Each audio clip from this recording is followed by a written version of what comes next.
Leute, willkommen auf der Zockerbude beim Clary. Wir schauen uns heute Abbauplattformen sammeln und auch ein bisschen Gebäudebau und dergleichen an. Wir gehen hier mal her und schauen uns den Sammler an, der sich ganz anders verhält, als ihr das wahrscheinlich gewohnt seid. Wir haben hier eine fortgeschrittene Abbauplattform, das ist die höchste, die ihr bauen könnt. Die könnt ihr auch nur einmal bauen, die gibt es erst in der Zone 8 oder 9. Und hier könnt ihr im Prinzip direkt den Sammler innerhalb der Abbauplattform Reichweite abgeben lassen. Er muss nicht zurück zur Basis. Das bedeutet im Umkehrschluss, ihr könnt hiermit hantieren, wie ihr wollt, denn ihr könnt die Plattform auch weit entfernt von eurer Basis stellen, könnt dort eine gewisse Anzahl an Sammlern arbeiten lassen und die müssen nie mehr zurück, außer ihr verlegt die Plattform, wollt die woanders haben. Der Punkt hier, der große Vorteil, ist natürlich, dass ihr autark von der Basis seid. Der große Nachteil, es ist natürlich ein ungeschütztes Gebiet, ne? Also wenn ihr das außerhalb eures Unionsgebietes legt, kann das natürlich dazu führen, dass ihr am nächsten Morgen keine Plattform mehr vorfindet und die Sammler Schrott sind. Also von daher hier Vorsicht geboten, geht auch erst in den hohen Zonen. Ja? Also vorher kommt ihr an die Plattform gar nicht dran. Ja, dann schauen wir uns mal die Kristalle hier an. Kristallstufe 6. Wenn ihr hier dran klickt, dann hat der Kristall einen Undock-Bonus und zwar für die Basis. Undock-Effekt von Basis steht oben. Heißt, ihr könnt dort keinen Außenposten dran setzen. Es muss eine Basis sein, beziehungsweise ihr legt erst einen Außenposten dran und verlegt dann die Basis dahin und habt damit diesen Bonus. Das geht für jeden Kristall, also für jedes Asteroidteil als Ressource, aber bitte berücksichtigen, dass natürlich nur bei den Sechsern die Bonis sich auch entsprechend lohnen. Darunter macht das noch nicht so richtig Sinn. Ja Leute, dann haben wir hier im Prinzip Außenposten. Außenposten haben auch einen Bonus. Und zwar in dem Fall hier Erhöhung auf Abbaugeschwindigkeit innerhalb des Operationsgebietes plus 10%. Ist ein Undock-Effekt von Außenposten. Das heißt, hier langt es, wenn ihr einen Außenposten baut. Ihr müsst das Gebiet vorher clearen. Diese Außenpostenbereiche sind in der Regel rot. Wenn die gelb sind, müsst ihr denen erst den Krieg erklären. Das kann nur euer Unionskommandant. So sehen die dann aus, sind rot. Und jetzt könnt ihr den anklicken und auf diese grünen Klammern dann auf dieses grüne Feld klicken mit den zwei Fenstern und da steht dann der Bonus drin. Und wenn ihr das haben wollt, müsst ihr das natürlich erstmal platt machen. Das ist jetzt eine Level 1 Basis da abgebildet, die hat aber auch schon 100 Schiffe drin.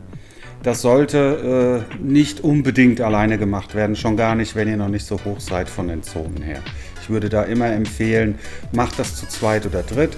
Ist es eine höherstufige Base, Level 2 oder 3, dann könnt ihr daraus auch so ein kleines Event bei euch machen, ja, dass das eben dann mit 10 Leuten geklärt wird. Dann hat man da auch einen gewissen Fun-Faktor. Ja? Ja, als nächstes schauen wir uns dann mal die Konstruktionen an. Das sieht seit dem Patch, seit dem neuesten ein bisschen anders aus. Vorher war es anders aufgebaut. Ihr seht im Prinzip die Zone 9 und jetzt könnt ihr hochschieben bis zur Zone 1. Da fangt ihr im Prinzip an. Hier baut ihr eure jeweiligen Gebäude aus. Es wird euch auch immer angezeigt, was für die nächste Zone erforderlich ist, um die zu erreichen. Bei mir jetzt nicht mehr, weil ich die Zone ja erreicht habe, aber wenn ihr die noch nicht habt, steht es dort. Macht am Anfang das, was notwendig ist, um von den Zonen her schnell hochzukommen. Und da, wo es dann sowieso länger dauert, weil ihr dafür mehr braucht, fangt ihr dann an, die Altgebäude nachzuziehen. Guckt auch, dass ihr erst die relevantesten Gebäude macht, ne? Je nachdem, wie ihr spielt. Wenn ihr mehr auf Ressourcen spielt, dann natürlich erstmal die Ressourcenthematiken. Wenn ihr mehr auf Kampf spielt, dann natürlich alles, was Schiffe betrifft. Ihr seht hier auch, was das für Kosten verursacht, was Metall, Kristall und Deuterium gefordert wird und was es euch dann bringt. Wenn Ressourcen an gewissen Stellen nicht ausreichen, könnt ihr die handeln. Und zwar in eurem Ressourcenhandelstab, den ich gerade gezeigt habe. Wenn ich jetzt also Metall haben will, dann kann ich jetzt Deuterium oder Kristall zu den jeweiligen Wechselkursen entsprechend verarbeiten, indem ich den Schieberegler, den orangenen, da einfach nach rechts schiebe und bestimme, wie viel. Der Wert mal 60 ist dann bei das Deuterium raus, die Metallsumme, die ich da rauskriege, und Kristall ist eben 24 mal den Wert. Der Vorteil oder die Wichtigkeit der Ressourcen Kristall und Kristall und Deuterium wird dadurch halt extrem hervorgehoben, und daraus erkennt man auch, warum es sinnvoll ist, das so zu machen. Schauen wir uns hier nochmal Level 3 Metallpart an. Auch diese kleineren Bereiche sind nicht unwichtig. Ihr braucht hierfür ein mittleres Versorgungsschiff. Wenn ihr einen Kristall oder eine andere Ressource habt, Level 5 aufwärts, in dem Fall hier Level 6, braucht ihr ein großes Versorgungsschiff. Das heißt, es nutzt euch nichts, zu früh tolle Ressourcengebiete zu nutzen, wenn ihr die großen Schiffe noch nicht bauen könnt. Bis 4 geht mittleres Versorgungsschiff, ab 5 braucht ihr in jedem Fall ein großes. Könnt ihr noch keine großen bauen, macht es gar keinen Sinn, sich in ein 6er Feld zu setzen. Ihr habt nichts davon, euch fehlen dann nur Reste, die ihr auch wirklich abbauen könnt. Ja, liebe Leute, wir sind am Ende des Videos angekommen.